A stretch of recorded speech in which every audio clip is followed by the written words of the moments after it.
Medyo may.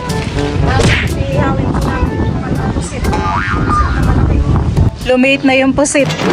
Yan po mga kamilot at bale, ito na po pala yung ating inihaw po na pusit. Man po yung inihaw na isda.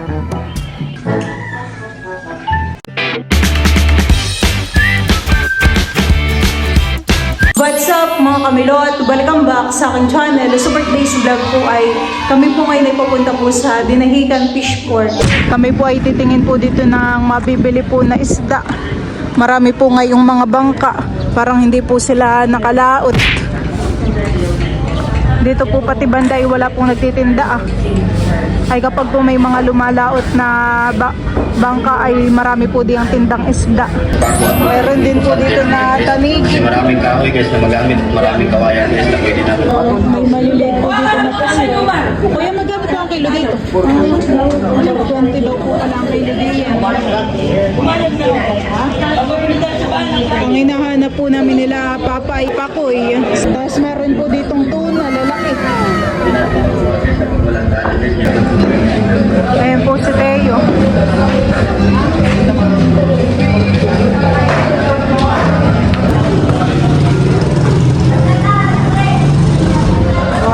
Oh, laki naman Teo.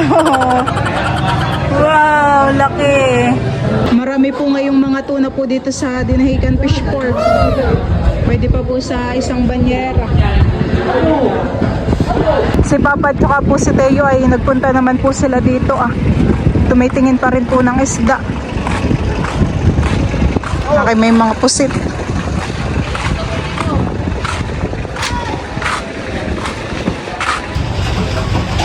Ano Teo? Ano yun? Squid? May banak. Pabibili lang ako plastic. Saan mo na ilang?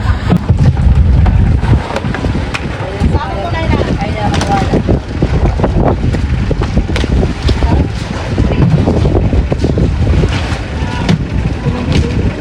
wala. Pati ito medyo may. Dito? O, saan mo na doon? Nilalagay na po nila sa banyera. At isasakay po din sa sasakyan. Ha? Alin po? Ikaw? Ano pinabibili yung kalakad? Magkano kayo no? Ate?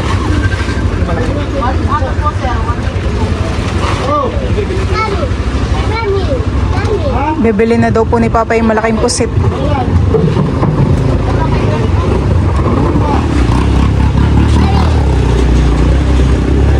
Mami, huwag ka diyan, mataas yan, hala. Talagang umakayat na si Teo.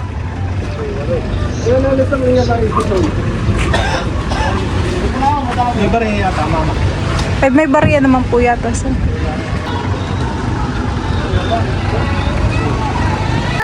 Boat! Dami ng boatan eh.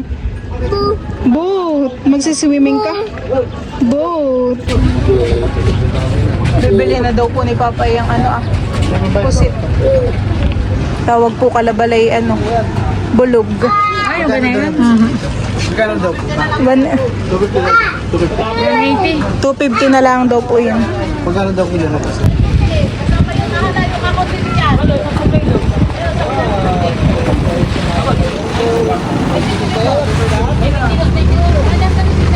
Tara na Teo!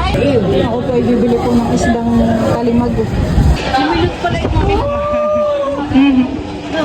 Alaga naman. Si mama naman po ay bumili ng dinig po.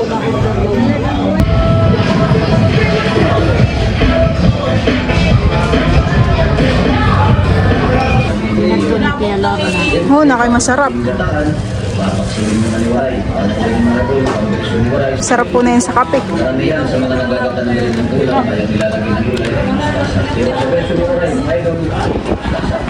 Si Bal po pala dito ay nakapagpatikit na po ng apoy. Nakapagpabaga na po siya. At ihawin po namin yung pusit. Pusit na malaki. Naigahan ito din to.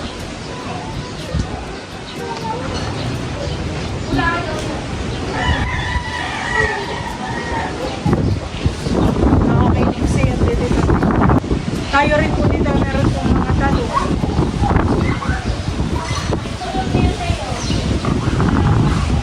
Wala kayo pupunas dyan sa pusit. 12 seconds later. Nagsaklang na rin po pala ako dito ng mga talong. Babaligtarin ko na po muna itong pusit. Parang naluluto na. Mamaya na lang uli. Oh, laki. Bango. Pati itong mga galamay. Ito naman pong pusit ay nalinisan na. Tapos ay nilagyan ko rin po ito ng asin para po may lasa.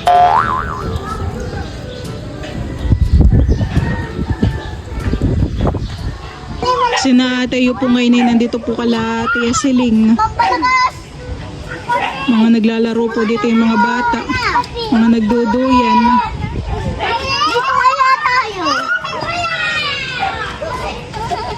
Kahit ngayon po ay maraw ay malakas po ang hangin. Kahapon po ay maulan po dito sa amin. Kaya ang mga bata po ay naka-jacket. Si Teo po ay aking sinutan ng jacket at grabe po kalamig.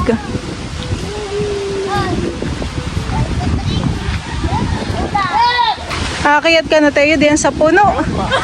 Ba, hindi mo yan kayat pataas. Tara, uwi na tayo. Okay na pong babaligtarin po itong mga talong. Naluluto na rin po yun sa kabilang side po niya.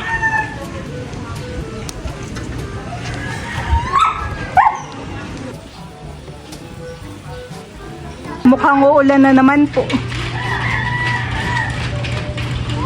Ayan po mga kamilot, at habang iniihaw pa po doon ni Balyong Pusitay, ako pa ay maghihiwa po na itong mga kamatis. Tamang-tamang kapartner po ito doon. Tapos lalagyan ko na rin po ng siling green. Maghihiwa din po pala ako ng sibuyas. Ito naman pong kamatis ay akin pa pong uhugasan. Ito po yata ay binili po nila mamay dun as na may tabing highway. Lagi po doon may mga nagtitinda ng gulay. Naamoy ko na po dito yung pusit. Bango. Maghihiwa rin po ako na itong siling green. Ayan po mga kamilot, at baliluto na po itong ating inihaw po na pusit tsaka po talong. Ayan po iaahonin na po ni Bal. At kami po ay kakain na habang mainit pa po iyang pusit. Banguhan eh. Lumiit na yung pusit. Kanina nung isasalang natin ay laki. Ihawin na rin po pala dito ni Papa yung isda.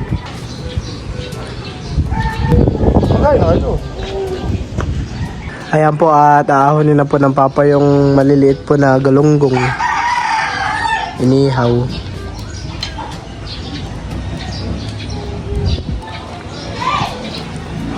Po, nadumikit-dikit po yung iba.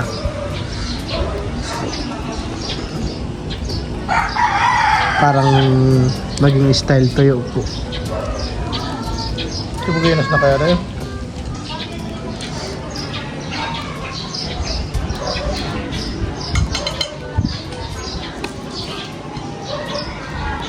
Sarap naman. Ayan po mga kamilot, at bale ito na po pala yung ating inihaw po na pusit. Tapos po yung talong. Tayo rin po dito ay may sausawan na toyo mansi. At ito naman po yung inihaw na isda. Tayo rin po dito ay may kamatis, sili at saka po sibuyas. Ayan po, at kami po ay kakain na. Let's pray muna tayo. In the name of the Father, the Son, the Holy Spirit. Amen. Bless us all, Lord, in this day. Give us your both to receive from thy bounty through Christ our Lord. Amen. Kain na! Kain na po tayo. Wow. Kain na po tayo. Tayo po yakan ng paglalagay ng kanin. Yung sabaw tayo man eh. Nangirin ako na yung Gusto mo ng talong? Opo. Opo. Kain po. Kain po tayo. Sarap ng aming almusal.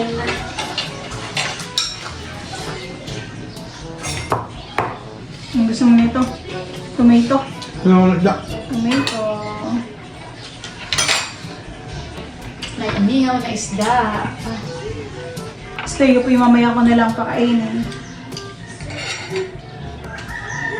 Sabaw yung sabaw ay parang hindi siya masyadong ano eh. Gusto talaga niya yung mga sabaw. Sarap. Pusit.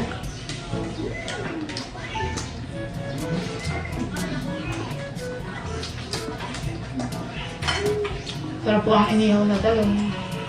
Siludot naman po itulog pa. Ganito ang gusto kong luto.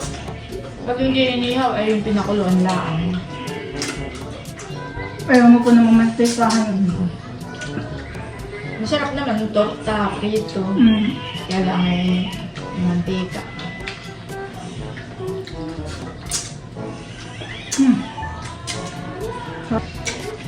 Wala po baga ngayong bagyo? Wala. Kabila, lulo, may bagyo daw. Malakas po ang hangin eh, han eh. Kahapon din po pala wala pong kuryente po dito sa amin. Maulan. Pero sabi sa baka ko na naka-schedule daw yun. Burn out. Tanghal. Nagkaroon ng kuryente. Mahal po ang kilo ng maliliit na pusit. Nung tayo nagpunta Ay, din ba? natin. Tuwan yung ganda. 400 plus ang kilo. Kasi William may nagbili ng pusit, 280. Ano? Nung narilit na doon, nung kumalit mo mga Parang gusto ko yung mga banto.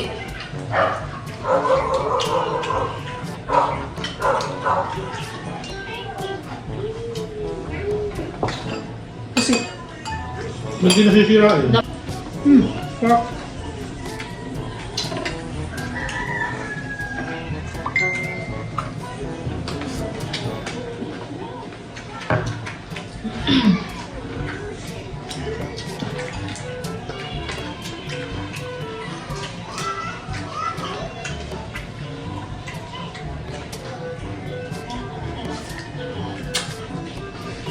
Walang siya. Sarap yung isda.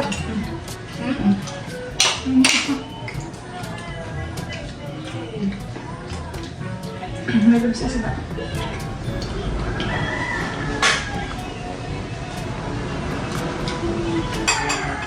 Bango po han kapag mga iniihaw. Iniihaw pa lang ay nangangamoy na. Parang magugutom ka na agad nun eh.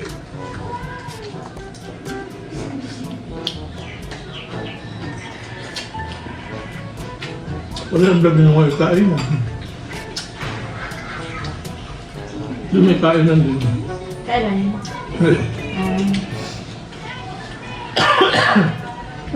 Parang pala sa sini. Ganyan ko sa pang ano. Nandun na pagkain. Dapat yung Kaya kainan balik, eh. kainan din eh.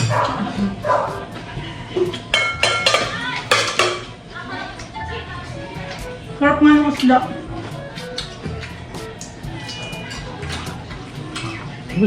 Pahangin ko lang. Pwede.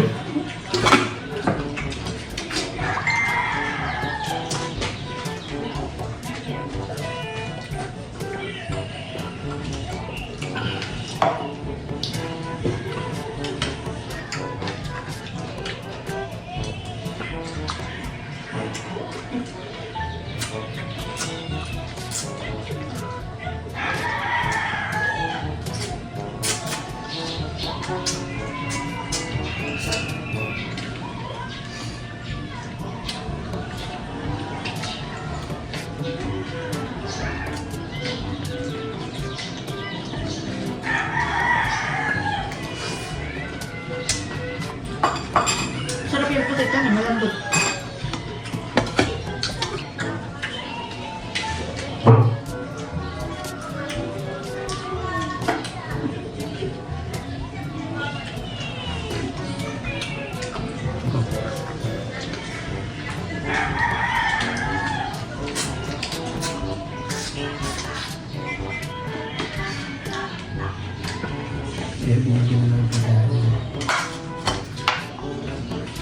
Tawag ka sa kapalit.